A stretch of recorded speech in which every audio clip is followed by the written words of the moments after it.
Welcome to partialarc.com. Don't do that. Hi humans! Before we kick off the episode, I wanted to quickly catch you up on the Blockbuster draft. Yeah! If you aren't already playing, back on episode 19, Todd and I created a draft for 2015's Blockbuster season ending in December with Star Wars. A few films have released, and we wanted to keep you guys up to date on the scoring. So I'm winning. Yes, because none of my films have come out yet, Todd. I'm still winning. It still counts. So as of right now, Mad Max and Inside Out are our only positives with a strong 1 point each. Depending on how this season goes, they might jump to 2s. So Todd, +2s, baby! Fingers crossed. That's 4. As for 0 points, Tomorrowland and San Andreas are still sitting right there. They're not helping, but they're not hurting either. No, they're not helping me at all. Now, that's not the same for Poltergeist. Well, ouch. Let's just say that one's going to land you in an unfortunate -2. The -2, if you remember, is the category called Just Don't Make That Movie. Just don't make the movie. All right, so that's our current scoring. And if you feel like we've missed the mark with any of these, we'd love to hear your feedback. Shoot us an email at blockbusterpunchup@gmail.com. With that said, let's start the show. Do you want to hear a story? I'm not letting go. Are you ready for this? Follow your heart. I'm going in. This is Blockbuster Punch-Up. Welcome to Blockbuster Punch-Up. This is episode 22. I'm your host, Jay Jones, and I'm joined by my co-host and film enthusiast, Todd G. Levin. Welcome to Jurassic World. You said it with so much enthusiasm. What do they got in there? Ding-dongs? What? I don't know. I'm riffing. I'm riffing off the first movie. Riffing off the movie with the ding-dongs. That is one big pile of shit. That's how I feel. That's my review. That's it. World. All right, guys. Thanks for joining us for episode 22. Guys, so we're doing our punch-up on Jurassic World because, as you can tell, we didn't really think it was the best film it could be, and poor Todd had Jurassic World on his Blockbuster draft. Oh, thank you for reminding me, Jay. Yes, I did. As we said in the little intro there, obviously I lost a point there, but unfortunately, because it's my 5th pick, you lose an extra point. I lose an extra point, which brings me down to -2. -2, which negates my +2 from Mad Max. Potential +2 of Mad Max. Potential, okay. Here's to hoping all the rest of the films are so much better than your films this year. Yes. And then you're just crushed by the end. You are correct. Guys, we are here to talk about dinosaurs in a park. Thankfully, finally. Exactly. Everyone keeps asking us, why don't you talk about dinosaurs more? You guys talk about everything else. Might as well. So here we are. We always kick off our episode with a film recap in case you're coming to this at a later time, or if you just want to just remember the film that just happened, that happened to have dinosaurs in it. I do. Me as well. So Todd, please kick off our film recap. All right. Lights up on the big cold opener. Eggs. And they're hatching. Oh, man. But enough about that. Meet this family. Mom, dad, a little brother, and an older brother leaving for this trip, the latter bidding farewell to his girlfriend that's just bound to return as a major character. She's definitely going to be huge in Jurassic World 2, I think. Very important character, this girlfriend. She's going to turn into a dinosaur, I think. The two brothers are off to visit their aunt, played by Bryce Dallas Howard, who's an icy bigwig at Jurassic World, the functioning corporate-sponsored big-budget version of the park from the first film, here to prove that bigger is actually better because fuck nature. Yeah. Well, what happened 20 years ago? We don't think about that. Who cares? Jeff Goldblum isn't even in this movie. Nothing's going to go wrong. Meanwhile, Chris Pratt plays a velociraptor trainer, hounded by always the bad guy Vincent D'Onofrio. B.D. Wong, the cool Asian scientist guy from the original film, I remember that guy. Is evil now. Aww. And spitting in the face of the science he once held in such high esteem by creating genetically spliced monsters in a black turtleneck like some sort of Steve Jobs, Dr. Frankenstein hybrid himself. I didn't even think about that. He was like an evil Steve Jobs. He's even interested to learn that the park's newest attraction, the Indominus Rex, a name even Chris Pratt's character scoffs at, has unexplained physical traits. Aren't the scientists supposed to be the ones who explain this kind of stuff to us? Yeah, I feel like they're like, wait, what does it do? He's like, it camouflages. Well, that's pretty cool. And he kicks up his feet on the desk and he's like, maybe it has something to do with the cuttlefish that we spliced it together with. It's like, dude, don't you know what you did? Somebody's sitting at lunch going like, God, wait, do you think it'll have tentacle arms? It probably doesn't matter. Oh, I hope it turns out okay and doesn't eat everybody. What do all of these plot lines and characters have to do with one another? Does it matter? The dinos get out. One of them is really smart. And we finally get to all that dino on dino fighting and human buffet line action we all paid for. Oh, right. Chris Pratt joins a raptor motorcycle gang. The brothers get lost in the park. Their parents are getting a divorce. Their aunt and Chris Pratt used to date. Turns out B.D. Wong is working with Vincent D'Onofrio and makes it off the island with the embryos. The T-Rex from the first film and the Velociraptors Deep Blue Sea, the Indominus Rex with the Lake Placidosaur, and 2 technicians in Mission Control who otherwise have absolutely nothing to do with this film watch helplessly and can do nothing at all. We end. Bryce Dallas Howard and Chris Pratt decide to date again, and the 2 brothers are reunited with their parents, who are still getting a divorce. Credits. Well, guys, that was our film recap, and that'll be taking us right into our punch up. Punch up. And that was our punch moment of silence for the dead British assistant from Jurassic World. Yes, very tragic. All she wanted to do was take care of those kids. That's all she wanted to do. And you know what? She wasn't that great at it, but you know what she didn't deserve? To get super eaten by a giant crocodile dinosaur. Being taken into the air by a terrifying pterodactyl, dropped into the water, speared in the water by a pterodactyl, and then all eaten by a giant crocodile. Like, she had the worst death out of anyone in the movie and was one of the most inconsequential characters. She got the death Vincent D'Onofrio deserved. Exactly. It was so weird. But guys, we're not here to talk about the sad stuff just yet. Well, just yet. Okay, just yet. We're going to talk about first the things we liked about Jurassic World. Yeah. Which were some cool stuff. There was some really cool stuff in Jurassic World. That's it. That's yes. It. Now, on to the bad stuff. No.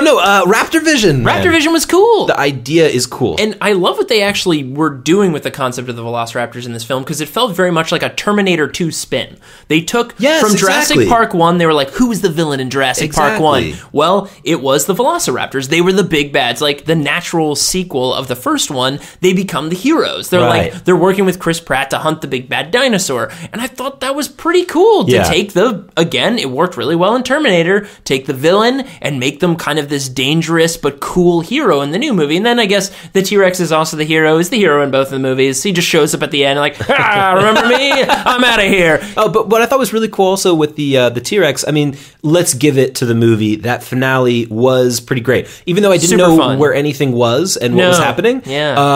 I did love the concept of her going to get the T-Rex and not having to run away from it very fast.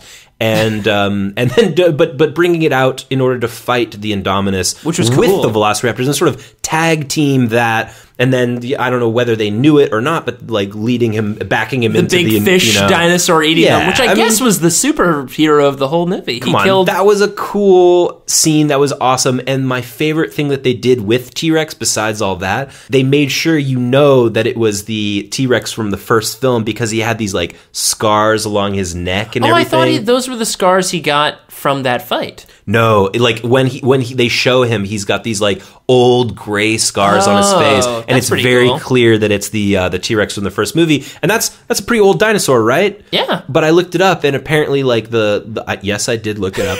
I was just about to ask. The lifespan, you looked 20 to 30 years, so it does make sense. He's kind of like an old man. Yeah, he's like if you think about it, he's probably really young in the first movie because he was just born. Yeah, he was just born. So now he's like an old badass. So in the first movie, he's like, wah! You know, he's just like stomping around. Stay away from my friends! And starts smacking. And that's why he eats the guy in the toilet, because he doesn't know that eating toilets is bad yet. Yeah, exactly. And then he learns that he's later. Not potty trained. Exactly.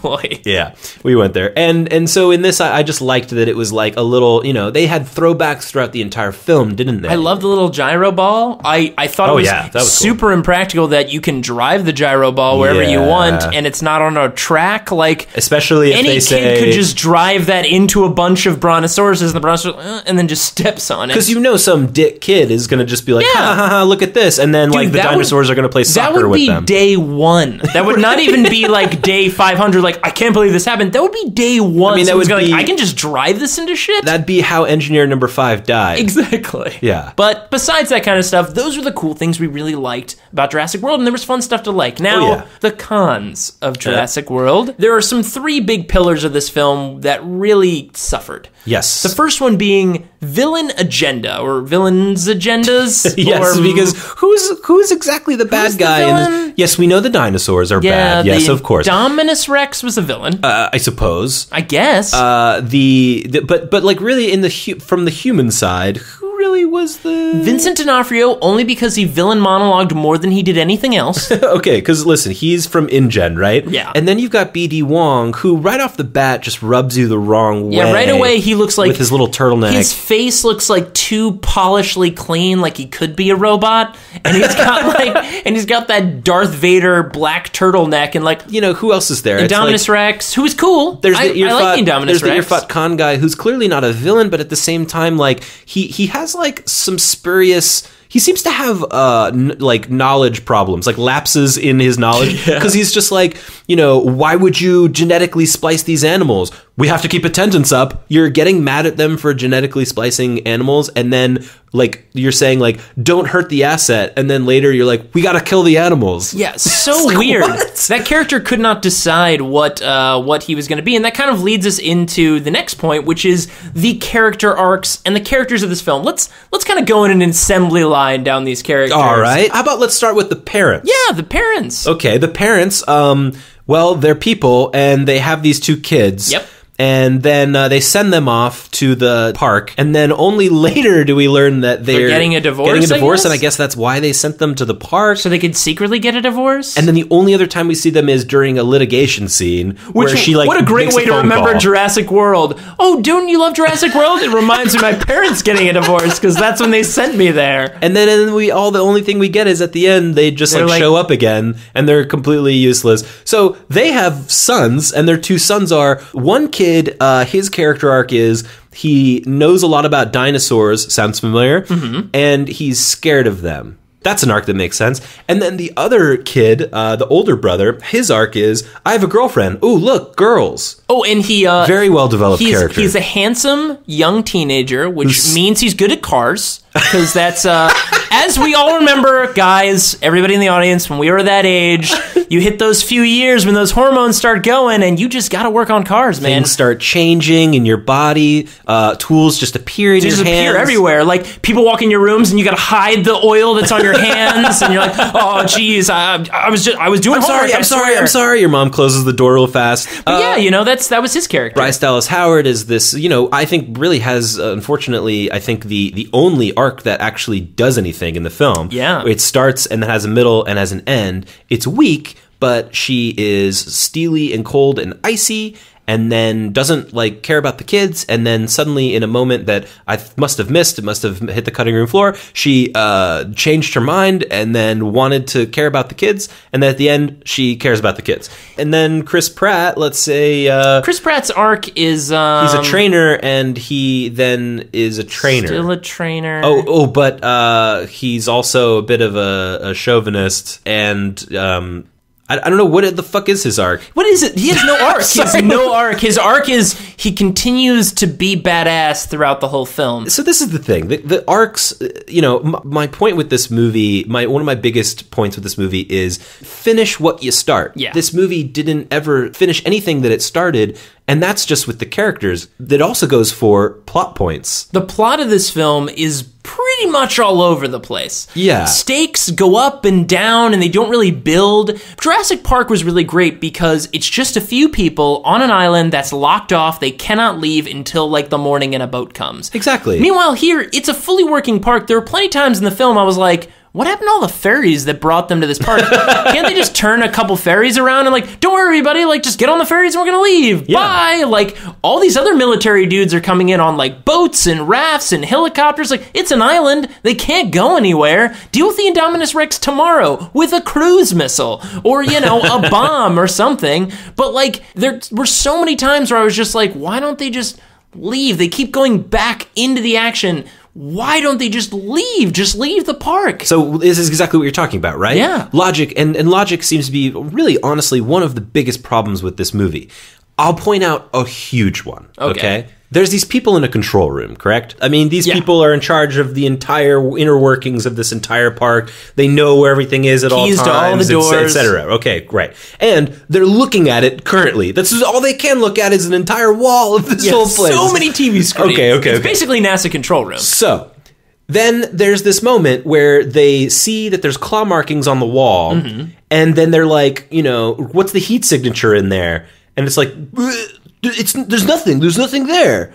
Meanwhile, they go inside the tank. The Indominus Rex has not taken out his locator yet. All they had to do was look at another part of the screen, which they do in a few minutes once the people are already inside the cage. Oh, it's located right there. Did you guys go in there yet? Oh, gee, because the locator says he's still in there. These people are so inept. I'm surprised it's taken 20 years for dinosaur to not kill somebody. I feel like they're eating Cheetos in there, like hoping that everything just goes correctly. How did nothing happen before? You're talking about liabilities and like the inner workings of the park and everything. I mean, this is a huge logical plot hole in the movie.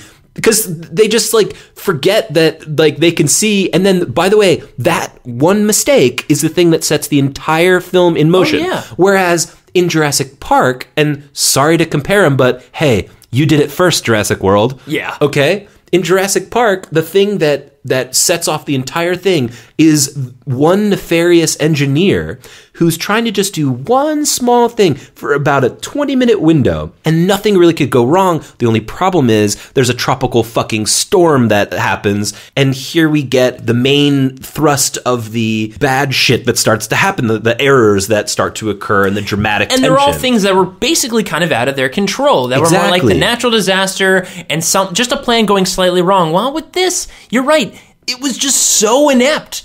So inept. Would you go inside of it? How many policies do you have to have in place? Before we go in, we must scan it from top to bottom. We will send a robot in first. The robot will scan every inch of it. We must make sure that the dinosaur is somewhere else. Use the tracker. Oh, he's out there. Okay, go outside of the cage and be like, hey, did you guys see a big dinosaur? The one we had in here. People are serious about that in a Mac store. You can't go into the back to check your iPod. I gotta get John to go get your iPod for you. He'll bring it up and put it here on the desk and you can get it. And I mean, let's be honest, that's a life or death situation. That's a life or death situation, guys. Having your phone die or something. But I said iPod. Jeez. We're spending a lot of time on this one thing, but the thing is that it's the inciting incident, basically. Yeah, it's the thing that starts the whole film. If the logic and the plotting here doesn't really make sense, it kind of spirals out. Right. Last thing to say here, at the end, the kids are still with the military when they're hunting the Indominus Rex. Why aren't the kids with the other families on a boat somewhere else? Why aren't those families being shuttled onto the boats that the military came in? Oh my God, there's so many things. Why are the people just still on the island? I mean, why are all of those people still there? Why introduce the Irfat Khan character who's supposed to be like a Hammond replacement? The only thing that he has as a character arc is that he flies helicopters, and then he doesn't do it very well because he runs one into a flock of birds. So with the villains, with the characters and character arcs that went nowhere, and the plots and the logic that were just all over the place, this film was kind of a mess, so that's going to take us right into our punch-up. Okay. Easy start. Okay. An annoyingly simple way to make this movie make so much more sense and make all of these disparate things, because we talk about all these characters, all these storylines and all this stuff. Easy way to tie some of these things together. No parents. Yes. No, at least no Judy Greer and other guy parents, Mm-hmm. The parents who are divorced or in the middle of a divorce are Bryce Dallas Howard and Chris Pratt. Yes. Obviously, they're a little young, right? To have these two kids that are a little bit, that are maybe half their age. Right. They might be a little too young for that. I would accept. But hey, maybe they made some mistakes when they were teenagers. Yeah. And here's the result. Or maybe they were they made a mistake, and that's the older brother, which would, by the way, explain why maybe he's a little bit he's kind of like a little jerk. Pessimistic, and he's like a little jerk. And then they got divorced because they realized that they actually didn't love each other and all this kind of stuff, which would give the little kid reason to be fearful and all that kind of stuff because he grew up sort of with divorced parents and everything. This is a model that works, and it also works in Steven Spielberg's other movies. Yeah. Okay? He's all about broken families coming back together. So here you go. I don't care which one is which. One of them works in corporate off the island. One of them is a dinosaur trainer on the island. You want to make Bryce Dallas Howard the dinosaur trainer who lives on the island? That's a very interesting choice, and I like it. You want to make, her still the steely representative who sends off her kids. She lives in San Francisco, let's say, right? Mm-hmm. And she sends off her kids to go live with dad for maybe they switch off every 2 months or something like that. Yeah. And go live with your father for a while. Maybe they haven't seen him in 5 years or something, right? And he's this reclusive raptor trainer who lives on this island. They obviously met doing this Jurassic World thing, and it didn't work out, etc. And the older son has a little bit more of dad. The younger son has a little bit more of mom. Right. So there's a lot of stuff so you could do she there. Sends him off. Let's keep it the same. She works corporate. He's a velociraptor trainer. She sends him off to live with them. They're to live with their dad. They meet their dad. The dad's kind of oh, okay, this again. Or he's a really cool guy. Either way, this creates so much more. Once something goes wrong on the island, she obviously has to come to the island. Mm-hmm. You were supposed to take them on these rides. Mama Bear has to come in and be like, what the fuck? And also has to help and clean up, and maybe she can then be useful. Super useful. That's the thing. What I would have really liked out of Bryce Dallas Howard's character is to have her basically come in here and know her shit. In this movie, she's supposed to run this whole place, and she just doesn't seem to have any of it together. She should know where she's going, what dinosaurs are where, what the dinosaurs are, and what they do. It would be cool, too, if she was forced to have this new dinosaur come in. It would have been also, because the whole movie is all about this is going against nature to use this genetically spiced dinosaur, and she's kind of is selling it, pushing it, sponsored by Coca-Cola and stuff like that, right? There was some funny stuff there. But I would have liked it if, yes, she has to push it, and maybe Chris Pratt's against it, and he thinks that she's for it, and then finally they meet, and she's like, I don't like that thing. I think that thing's an abomination, but I have to do it. Because it's my job. It's her job. Yeah, it's my job. So I hate that thing. So there you go. That's interesting, and that's also a reason for maybe it them to kind of see a little bit on the same side again. Yeah, it's sort of it's a little bit of. She loves the dinosaurs from a scientific observational place, but still loves the dinosaurs, the purity of the dinosaurs, and from an art standpoint. Right? She has to do the business side, but she's also part of the art of she still loves it. Creating life is brilliant. I mean, she's a mother, by the way. Yeah, and Chris Pratt, feels like they've been separated, but he's more of that in the face, rough and tumble, a little bit more get your hands dirty with the creature. He's the instinctual, experiential, he's the one that likes to be with the animals, listen to them and all this kind of stuff. Whereas she might be a little bit more of a numbers person and attached from the animals, but she still knows all of the facts about them. She knows everything about them. She has to. It's her job. Which would make her super resourceful on the island when they're trying to get to different things. We can use this dinosaur to pit it against this, or this dinosaur naturally is an enemy of these. We can use them. You can create really interesting scenarios helping the dinosaurs. It's a working park now. Yeah. So you can use some of the working park atmosphere against this big, bad Indominus Rex. And whereas the kids are completely lost and scared out of their wits they with get this to see their thing, parents work parents together. Are equal sides of the same coin genius about dinosaurs. Yeah. Very similar to Laura Dern and Sam Neill in the first movie. Yeah. And suddenly we have an interesting, they get to watch their parents team up even though they hate each other, which that model doesn't work at all, does it? Yeah, it never works. Yeah, the odd couple buddy comedy cop kind of thing. I don't know why they still do it, because I feel like it can't possibly ever keep making me happy always. And then maybe they learn some things, and the four of them get to kind of meanwhile, okay, so that's just the main thing that honestly that helps. Honestly, that's the whole. So really, much. sorry, that's the whole movie. That's do you need more? And here's the other thing. Because every character then has some arc. So you have so much more stuff to the base son, off of that. both sons, maybe they have their own arcs. Throw the girlfriend in there. I really don't care. Whatever you want to do, just keep have that central piece. Have them all be related to one another, and have the reason for them, getting in this whole thing in the first place make sense and be related. Right. And the other thing too is with Bryce Dallas Howard disliking the Indominus Rex, it also means that you have a bit of a rivalry between her and this villain at the end. Because sure, it's this force of nature, but you also have maybe her job is on the line with this creature. Maybe she's been pushing against it the whole time, and this boss has been you have to make the Indominus Rex successful or you're fired. like, park, attendance has dropped, like, you have to make this work. So it's a little bit of like, she can finally take this thing down that she hates, and so can Chris Pratt. So then what about this Irfan Khan guy, right? And I love the idea of him being like a father figure to her. And him being like the same kind of Hammond guy that like everyone wants him to be and everything. But then little by little, you start to learn, there's the evil military people, and then there's like this guy and that guy.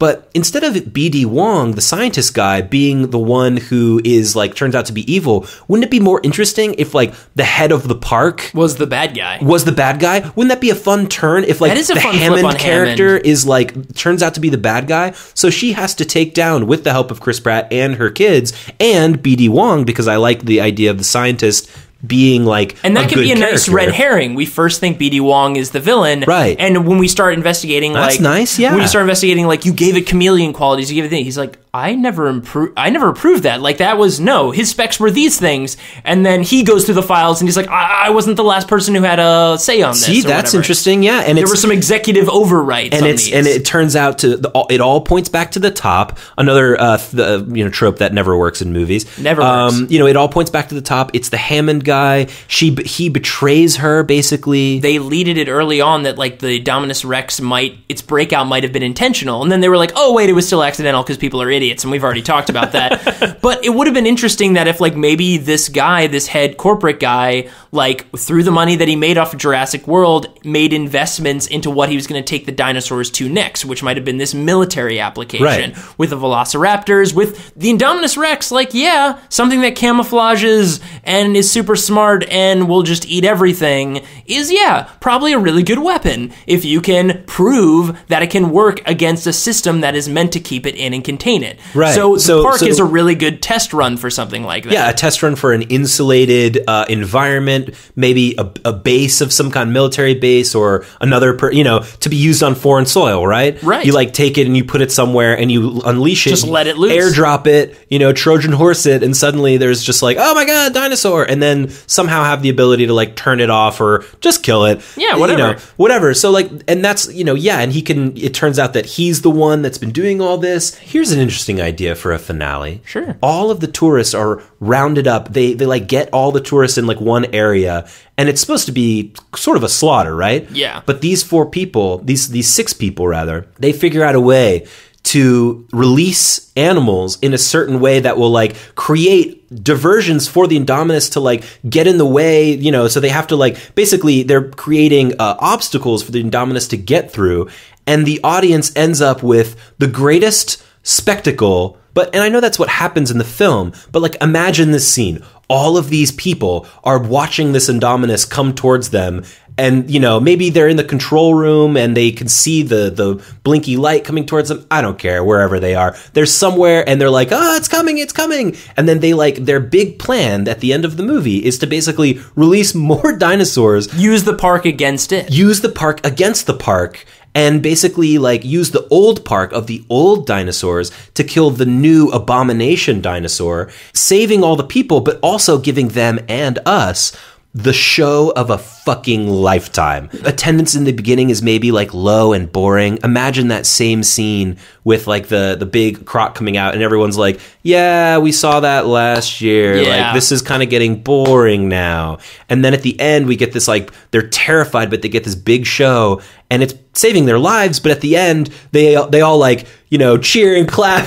Red Bull is going to sponsor next year. Will you survive the dinosaur 5K? And they, and maybe as a joke of how stupid humans I survived Jurassic they get a World. T-shirt that says "I survived Jurassic World," and all I got is this T-shirt. Probably sell. Like, right. like that, and that is, you're right. That is, and again, that's Bryce Dallas Howard's character. She could be the one with that idea. Like, she knows how things work. She knows that the bird things don't like the big raptor thing, right? Which would be so much more interesting than watching a bunch of birds skewer a bunch of people and kill a poor British assistant who was just trying her best. Who did not deserve her death. And one last thing you can add to that finale. So you have Bryce Dallas Howard releasing the dinosaurs to fight Indominus, right? Mm-hmm. Well, that's one villain. That's the big villain. And it makes sense now because she has this rivalry with the Indominus. So she should bring it down. She releases the T-Rex. to end it. So what does Chris Pratt have? Who is his villain? It's Vincent D'Onofrio. Maybe it's even this, and the military people, military right? people. So what's happening with the military people, right? They know the Indominus is probably going to get everyone, but they need to clean this up. No one can know that like they did this. Oh. So they are going to do like a fail-safe to take out the rest of the people. So Chris Pratt is like, okay, we gotta, and these guys are armed. Chris Pratt knows, like, these aren't like the guys who got taken out earlier by the Indominus. They've got heavy weapons. Oh, yeah. Maybe even they killed a bunch of people in the control room. Like, we know that these guys are evil. We've established that these are evil guys. Wow. So then Chris Pratt is like, I gotta go in there, I gotta stop them, or all these people are gonna die. You have to stop the Indominus, but I have to take these InGen guys down. And it's like, honey, they have weapons, they have guns, there's nothing you can do. And he's like, and everybody in the audience is like, oh shit. He's gonna say it. Are we gonna have 4 Velociraptors and Chris Pratt on a motorcycle go take down a bunch of military dudes in a room? Think about that for a second, guys. He has gun. They have guns. They have this. What do you have? I've got 4 fucking Velociraptors, I've got baby. raptors. And that's the thing. That's the one thing that didn't make sense in this movie. When he brought out the raptors, there was literally a scene where he walks up to Vincent D'Onofrio and he goes, "You can't use these raptors," and punches them in the face to hunt this thing. And then a second later, he's like, "All right, I'll use the raptors to hunt this thing." Well, yeah, you're right, because like he says, we can't do this. And then as soon as they open the cages, they just run, and then he's just like, "Well, I guess we can." But in this version, he's still like, "We can't use the raptors. Like, I'm going to protect them. Like, they can do good. They can protect. They can do something else." So instead, this way is like the only way we can protect these people is, I gotta fucking go into this cage, and it's him alone. How awesome would that be? Chris Pratt goes in, opens the cages. Again, we have a flashback to the beginning of the movie. These things might eat him. And it's like, he has to do this moment again. He has to rally these things in this final moment. That's the only reason he would go into the cage with these things. He has no choice. These people are gonna die. Maybe his kids are gonna die. His potential future wife again is gonna die. So he gets on that bike, and now we have 2 dueling scenes. And like, have a moment maybe where like he walks in the thing, and like it's kind of like, well, how's he gonna prove his dominance? One of them walks up to him, punch a fucking dinosaur in the face. That would have been great. Like, just, he's like, that would have been awesome if like he hits it and he's just after he hits it and he's waiting, he's like, that was so stupid. He's just like, I can't believe I just did that, because like that would be. And then the Velociraptor like bows. I mean, if we're gonna make a big old like huge explosive American movie, punch a dinosaur in the face. Punch a dinosaur in the face.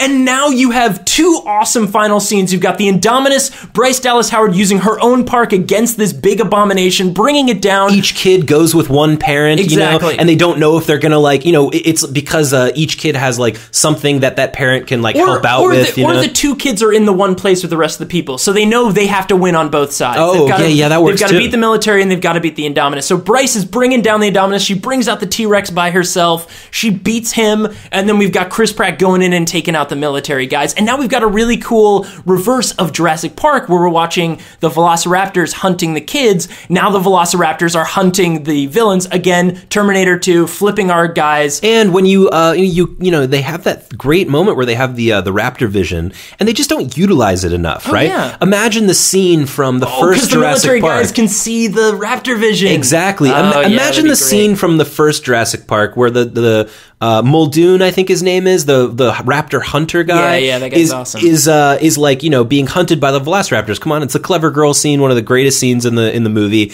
Imagine that scene from the perspective of the Velociraptors.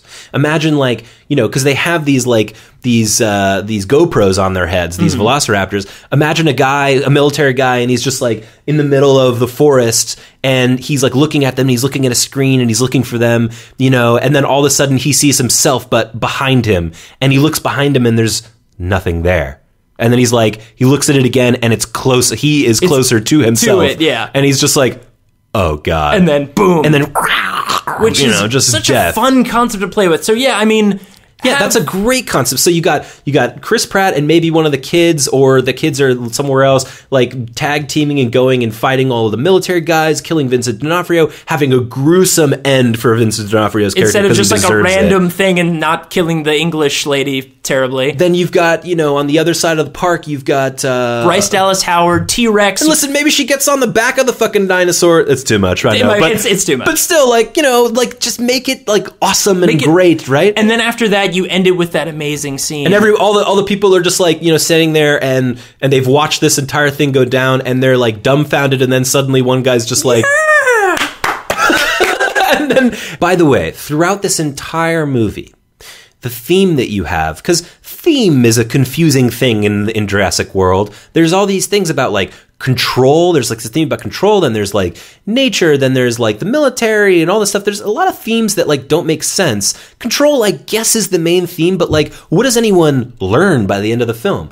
And then making that last line just completely ridiculous. Yeah. You know, where he says, what is it? I think we should stick together for survival. So how about this? How about the entire film? You create this concept, and we already did with the divorced family having to come back together to protect their kids because of these dinosaurs getting out. How about you also bring up the concept of dinosaurs themselves? You know, we had to keep them separate because they work as a pack, and they really like to, besides eating, you know, the food chain and all that kind of stuff, the velociraptors stay with the velociraptors. There's an alpha, there's a this, and there's a that. You know, this concept of family for survival for these other dinosaurs, right? And how like they need to stick together in order to survive, and that's the only way they can. Then at the end, you release all of them and they work together to like kill the Indominus and everything. Then you get this moment at the end where like the kids are looking at their parents like, are they going to get divorced? The parents being Bryce Dallas Howard and Chris Pratt now. And Chris Pratt looks at his, you know, former wife or, you know, separated wife and says, you know, I think we should stick together, you know, for survival. For survival. That is a much better way to go out on the film. That line makes sense now. It makes so much more sense. All right, guys. So that was our punch up for Jurassic World, and that'll take us right into our smash up. Smash, smash, smash, smash, smash, Smash, smash, smash up. Welcome to Blockbuster Smash-Up. This is the game where Todd and I will smash two films together for you Yes. that probably should not touch, but will. Ever. Awkwardly. And Don't make them touch. One is a notoriously is it a globally known bad film? Celebratedly bad film. And one is a globally known and accepted good film. And we will smash them together for you on the count of three. Ready, Todd? Yes. 1, Two, 2, 3. three. Terminator Sharknado. 2. Oh, what? Oh, boy. Okay. I definitely did Sharknado. And I did Terminator 2 because I feel like I've talked about it enough this episode. I was like, I gotta do you're right. it. We have, yeah. So, Terminator 2, if you haven't seen it, is a film you're that silly. you should see. But it's basically a sequel to a film about robots. In the future, robots take over everything, because they will. And they send one back in time, because why not? Invent time travel. You've got nothing else to do. You're robots. Yeah. And send a naked Arnold Schwarzenegger back in time to kill a young John Connor, who's going to eventually overthrow you in the future. Except this time, in the second movie, after they know all this, and what's her face, Linda Hamilton has become, Sarah Connor has become vigilant and militaristic and everything. Badass. They send back another, Terminator gets sent back in time, but this time it's programmed to protect John Connor at all costs. Yes. So the switch of the episode, the switch of the sequel is that the Terminator is fighting. It's just a really great movie. Just watch Terminator 2. Shit is what it is. Just watch Terminator 2. Todd, what is Sharknado about? Everybody knows Sharknado. This is the notoriously made-to-be terrible, awful shark film where somehow people threw, like, I don't know whether it was, refrigerator magnets or throwing shit at a wall or monkeys in a room or something, but they figured out how to make sharks bite an airplane.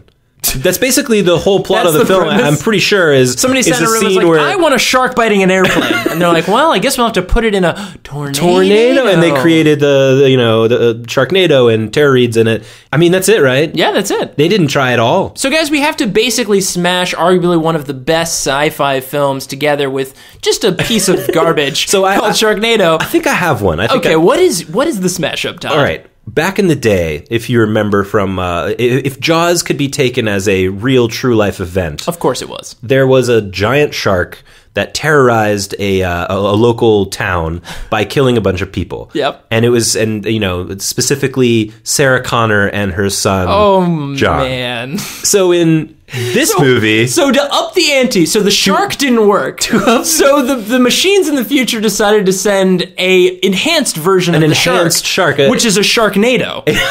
Well, I was going to say a cybernetic shark. Well, no, a cybernetic shark goes back to Sharkadyne Systems. Yep. That's the company, Sharkadine. Yep, Sharkadine Systems. They're creating, they're trying to figure out how to make a mechanical shark is essentially what they're doing. Yeah, of course. Because the last one, Steven Spielberg's last movie, Jaws, the shark didn't work very well. Yeah. Which ended up being the reason that the movie's so good. But, it didn't work very well, so they have to make it better. So they want to create this mechanical shark, but it gets evil. Yeah, and it takes over the world. And it becomes self-aware. SharkNet goes online and becomes self-aware.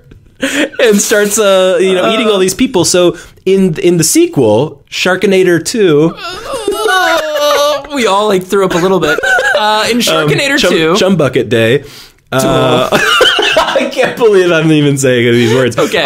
Another shark shows up. The beach has been clean for years. Yeah. And but this time, gosh! Instead of the police scene, now it's the lifeguard docs. You remember all the lifeguards getting killed from the original shark. That's right. And so now Sarah Connor, who has a nice little beachside residence, doesn't let her son go out. She's very militaristic about how about the water, about not going in, until 30 minutes after you're eating. Yeah, make sure you have your flippies. Always keep the one Floaties, side on your left side. Watch out for the tide. Exactly. And then suddenly, after even... She carves fate on a surfboard. Through all of these things, a shark appears. And it's a terrifying shark. It's the same shark. And she thinks it's gonna, kill everybody, except it comes out of the water and it's like... Come with me if you want to swim. I knew you were gonna do it, but I was like, is he actually going to say it? And this shark is, she's like, what? And basically she doesn't trust it. But John Connor's like, no, he's wanting to help us. He's going to be my shark buddy. I'm going to teach him to say funny things and cowabunga. Oh, boy. And so Sharkinator, basically, in the future, John Connor befriends the sharks. The future, by the way, is Waterworld. The future is just Waterworld. Cybernetic. And Sharkadine and Sharknet flooded the world. And, that's right. Yeah. And so basically killed all of the humans. The future is future John Connor is actually played by Kevin Costner.